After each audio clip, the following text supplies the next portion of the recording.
Thank you for coming, and I was wondering if I was even going to make it here because I suddenly didn't have a voice, and I thought, I should call my doctor and have this checked out, and then I was hesitant because Joan Rivers and I had the same doctor. Anyway, that said, I gotta move this stand, sorry, just a minute here. All right, so I'm hoping that everybody voted. Everybody voted, Liz. All right, we all know it's really important, and I've been really busy, and so even, I want to be better on checking people's policy. What are they going to do? What are they going to change? And I thought, you know what? I'm just going to go into this, and I'm going to think like a man, and I'm going to vote for the person I would most likely want to sleep with. And so, I mean, in the governor's race, I have to admit it was pretty easy. I could almost smell Andrew Cuomo's brute cologne. And then I had, of course, the fantasy went on and on because I was suddenly in the, governor's mansion, and Sandra Lee was down the hall making something for us afterward that was almost homemade. And then, so I'm going down the ballot, and I'm thinking, George Latimer. And I had to really think twice about that. But mostly because I always run into him. So that's awkward. You do it, and then all of a sudden it's George. And he's like everywhere. And I thought, if I do it with Governor Cuomo, I'll probably never see him again. It's so much easier. It's really so much easier. Anyway, I was having this discussion with my good friend Catherine Parker. Is Catherine here? Well, no, Catherine's the biggest thing. It's not really what the hell's going to happen at Playland. It's like, what does she do with these guys that send her these selfies? This political thing, she gets the same sort of problem. But I know Catherine is a very powerful person because a couple of years ago, I said to her, we have these really ugly, like the Rotary Club, and nothing against the Rotary Club and the Lions Club, but do these things even exist anymore? It's like Don Draper still lives on the street because it's like, what era is this? Anyway, so I said to her, you got to get rid of these signs. You're in a position of power. Can you get rid of these signs? And she's like, I'm going to do something about that. And then all of a sudden, Sandy hit, and this big ass tree just fell on those signs, and when they cleared the debris, everything went. And I thought, Jesus Christ, this girl's got some power. Right? So Halloween. So everybody, you had the trick-or-treating obligation, right? We take our kids trick-or-treating. And first of all, the schools, the churches, they're all like, okay, so in a couple of days, you'll have your kids give us most of their candy so we can send it to Africa. And I'm like, you know what, I need that like a hole in the head. I'm going to take away their candy? First of all, my twins, they still got another set of teeth. Who cares? That is such a pain in my ass. So they've got, they got all these costumes, right? They got a million costumes. So this year they decided to go as one guy, because they're twins. One guy was the SWAT team. The other guy was like the army man. And they're like, Mom, how do we look? And I said, you look like, the Border Patrol. And I said, this is going to benefit us. I said, if you don't give away the fucking candy, I'll make a deal with you. And we have a civic responsibility. So we've got the Border Patrol outfit, and basically what had happened is very recently we had lost our babysitter. And I said, now where is the fastest way to find the babysitter, boy? Well, just a little Border Patrol, right? Anyway, so everybody in this room knows where the closest border is, so I'm not going to say it. But anyway, it's really true. It's like, I don't know how long ago it was, the husband, I got this knock on the door. He said, Miss Kim, Juanita, she cried. She cried. I'm like, oh, who's cried? Cry. He hands me a doctor's note. She'll be back in 3 weeks. I'm like, she better be fucking quarantined. You know what I'm saying? Like, that is the only excuse. That she comes back after the quarantine and fine with it. Okay? But you gotta have a good thing. Anyway, so when you're a mom, you have all these jobs, you know, so we have all these jobs, and that's why you can't lose your babysitter. That's why you need kids at work job. But you have all these jobs, and you're saying to yourself, okay, you know, so many of the jobs that moms have that like salary optional bonus. It's like sucks. So anyway, I decided, okay, so I got this job, and I become a decorator. And, you know, I thought about being a politician, but, but decorators, you know, they actually make decisions. No, it's true. Just This is true. So I got that job, and then I'm like, okay, so then you get bored of being a decorator, and then you're like, no, I'm gonna go into show business, which is what this is, in case. I don't need to expand upon this right here in front of you. And then it was like, okay, well, I'm going to try to get this radio show. And so when I interviewed for it, they said, oh, well, you know, the nuance of radio is you talk like no one's listening. And I'm like, oh my God, a husband and three boys, somebody's fucking listening. I mean, I'm a natural. I'm a natural.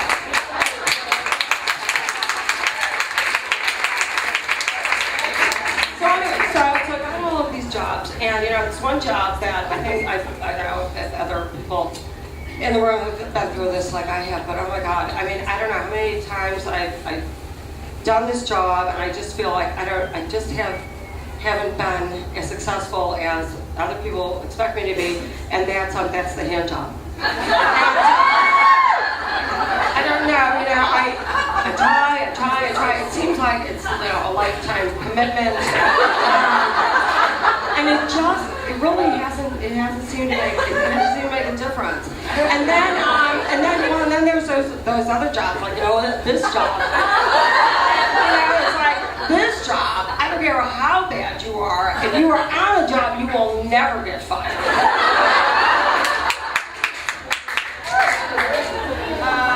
Okay, so where were we? Oh, I don't know if you guys heard the news, Tim Cook, CEO of Apple, decided, you know, that he's gay. I mean, good for him. Great. Yeah. And, you know, what I found a little funny about it was that, okay, here's this guy. He's running really the most profitable company, like, in the world. He's obviously a genius. I mean, Steve Jobs handed him this job. He's brilliant. He's so rich. And the thing that he says about gays is that this is the greatest thing that's ever happened to him. Now, I take that as a personal offense. I mean, think about, I mean, that you have all of these gifts, and the thing you love the most is that you don't have to hang out with any of us. I don't know, you know, I got an issue with that. But, and you know, I'm not gonna say anything, but all I kept thinking was, it's like, I guess like being with a woman for him is like still having iPhone 3. I mean, like that's how bad that would suck. Okay, so what else is happening? Okay, so all you guys are here, and we're thrilled you're here. And the stickers are so that you know how lucky you are to be here, right? And because we did actually have to turn people away. At one point, we went out looking for new venues, and you know, the clubs were really super expensive, and we weren't going to raise enough money for the Ray Center. And then we tried some churches, and there were little issues with like, well, we are holding an AA meeting, you know, in the other room, and we're like, oh, no, it's going to sort of cramp our style. And then it was, you know, it was the sort of thing where they're like, well, are you going to like talk dirty? And, you know, so the like ex-Catholic schoolgirl in me was sort of like, that would probably be uncomfortable for a lot of people in the church basement, unless, of course, they were part of the clergy.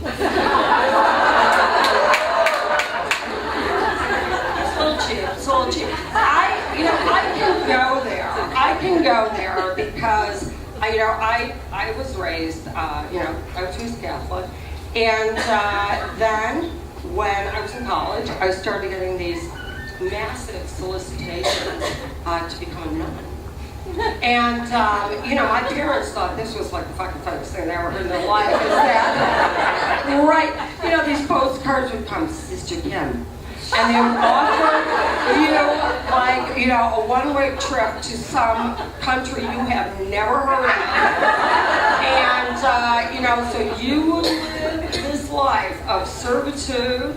You would give everything to God's children, and you would do it with a smile on your face. And then I walk up one day and I'm like, I am a fucking nun. Really, when you get down to it. And so it's going full circle. And but also, when I realized that I was completely right, and my parents should stop laughing, is that I married this Jewish guy who thinks that he's my savior. And he keeps promising me the second coming. It never happened.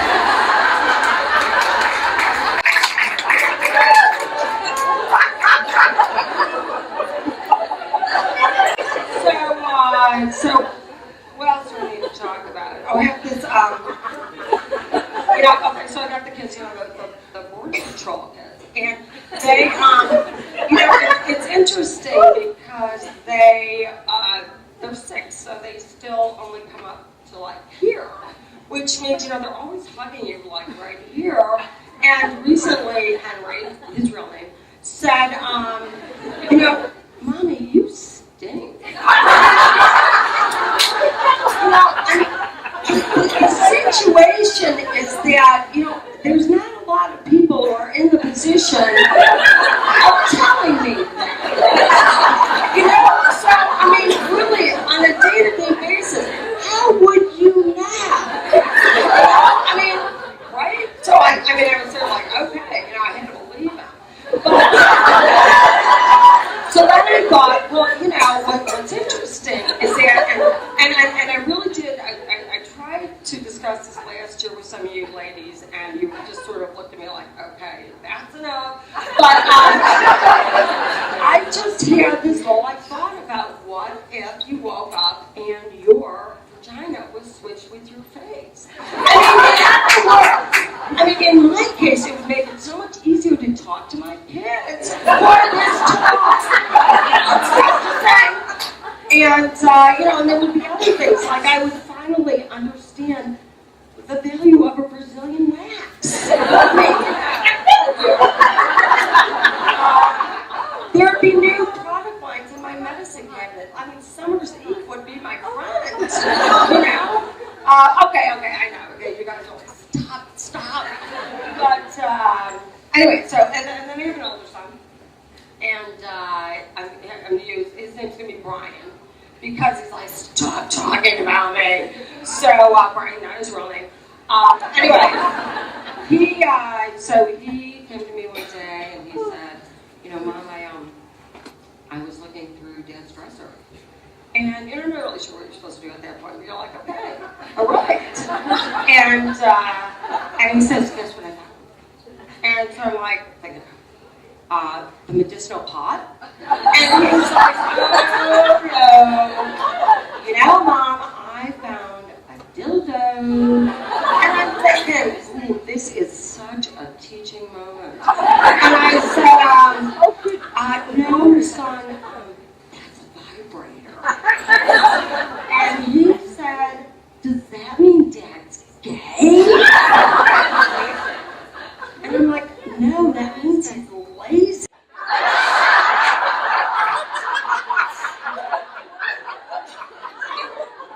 Alright, so actually what's happening now is that I know we